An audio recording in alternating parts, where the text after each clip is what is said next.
Қазақтың тілінің болуы. 1989 жылы Өзбекәлі Жәнібек бастаған қайраткерлер жанкештілікпен күресіп жүріп, қазақ тілі мемлекеттік тіл деген мәртебені алған еді. Тәуелсіздіктен соң қазақ тілі екінші сортты адамның тілі деген статусқа түсіп қалды. Соның кесірінен қазақ тілінде таралатын классикалық мәдени құндылықтар аяқ астына тапталды. Қазақ тілді жастардың ел ішіндегі саясатқа, ұлттық мәдениет құру деген ұлы іске араласуына жол жабылды. Таза қазақша сөйлейтін адам мемлекетте карьера жасай алмайтын деңгейге жетті. Кез келген әкімшілік қызметте орыс тілін мінсіз білу керек деген талаптан айныған емес. Орыс тілді биліктің осындай қиянаты қазақ қоғамының өмірге құштарлығын аяусыз таптап келеді. 30 жыл бойы мемлекеттік мекемеде орыс тілін білмегені үшін теперіш көрген ата-аналар, балам өзімнен асып тусын деген таяз түсінікпен бала-шағасын орыс мектебіне берді. Бірақ бұл да сәтсіз стратегия. Себебі ұлттық менталитет пен мәдени идентификация тіл арқылы қалыптасады. Барлық ұлттық құндылық ана тілінің нәрімен дариды. Орта жастан асқан соң экзистенциялық күйреуге ұрынған орыс тілді қазақтар өздерінің нақты қай өркениеттің, қай мәдениеттің өкілі екенін анықтай алмай дал болды.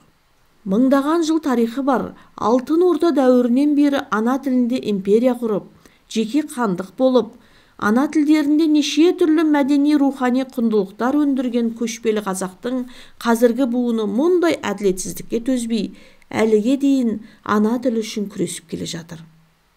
Үміті үзілгендер торығу мен түңілудің жеміне оп-оңай айналып кетті. Мұның басты себебі бұрынғы президенттің уәдесіне сеніп қалуы.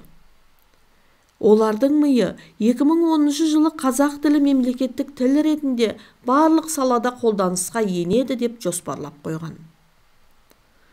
Оның уәдесіне қазақтар тұрмақ, елдегі орыстар мен еврейлер сеніп қалған. Сенгендер бала-шағасын қазақша мектепке беріп, қазақ тілі курстарына жазып, репетитор жалдаған. Аталмыш жылы президенттің сөзі өтірік болып шыққан соң қазақтардың сағы сынды. Ал орыс тілді орта қайтадан орыс мектебіне оралды.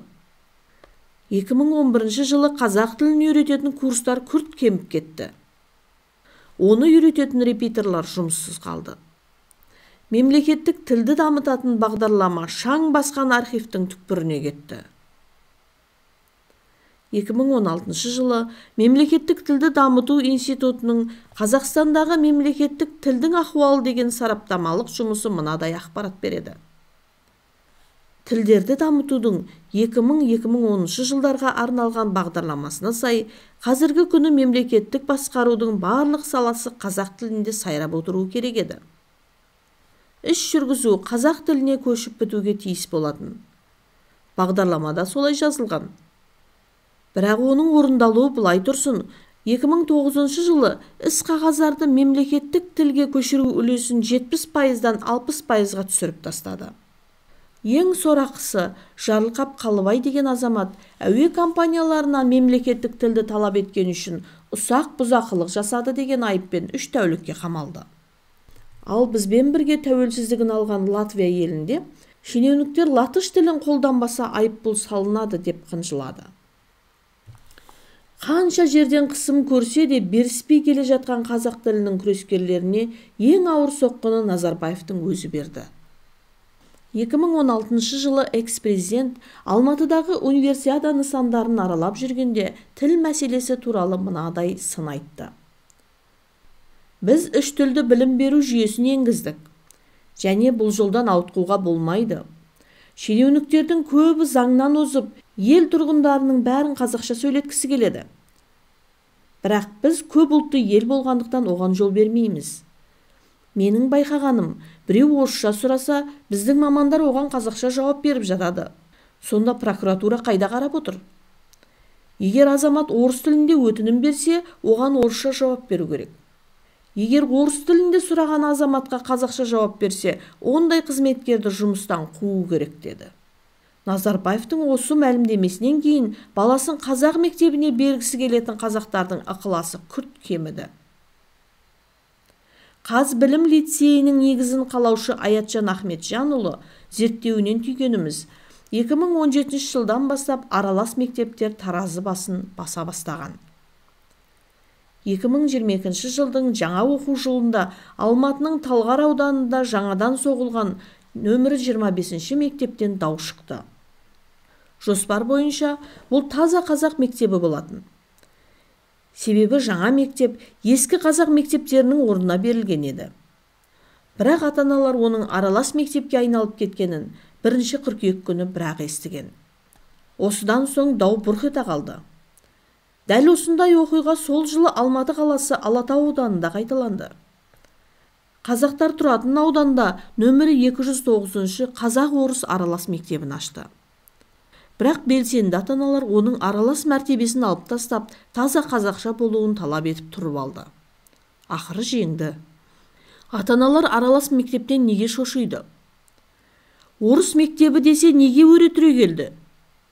Мәңгүрт басшылардың логикасына салсаң бәрі дұп-дұрыс. Әркім өзі таңдаған сыныпта, қалаған тілінде оқып жатыр. Мұғалім де, оқулық та бәрі қазақша. Үзіліс кезінде балалар ортақ тіл табысады. Белсенді қазақтар ақымақ емес. Араластың астарында не жатқанын жақсы біледі.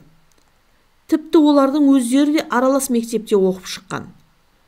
Енді бірі орыс мектебін бітірген. Сөйте тұра қазақша мектепті талап етеді. Неге? Себебі олар да өмірден тәжірибе жинаған. Аралас мектепте оқимын деп дүбәра болып шыққан. Дүбәралығы жас кезінде білінбеген. Орта жастан асқасын рухани ізденіс пен мәдени сұраныс артып, экзистенциялық фрустрация күшейген кезде олар шыбын жанын қоярға жер таппай шырылдаған. 40-тан асқан жасында курсқа барып қазақша үйренген. Енді бірі қартайғанда домбыра үйірмесіне барған. Тағы бірі дінге бет бұрғанда ата-бабасының рухани мұрасын ана тілінде оқи алмай әбден қорланған. Бұдан бөлек туыстары орыс мектебінде оқып, шовинист орыстардың хамство деп аталатын бетпақ мінезін сіңіріп алған. Ондай типтер бір әулетте отырып, мүлікке таласқанда ұялмай, қысылмай соттаса береді. Әкесінен қалған мүлікті қара шаңыраққа ие болып қалған кенжесіне қалдырып кете беретін көргенді қазаққа мұндай менталитет миға сыймас масқара болып саналады. Осындай оқиғаларға куә болып, шошып жүрген қазақтар аралас мектеп десе төбе шашы тік тұрады. Себебі аралас деген аты ғана, шындығында ол толық орыс мектебі деген сөз. Империя кезінен барлық салада үстемдік қылып келе жатқан орыс тілі шала жансар қазақ тілін оп-оңай жұтып қояды. Аралас мектепке қатысты саясаттанушы Дос Көшім бүй дейді.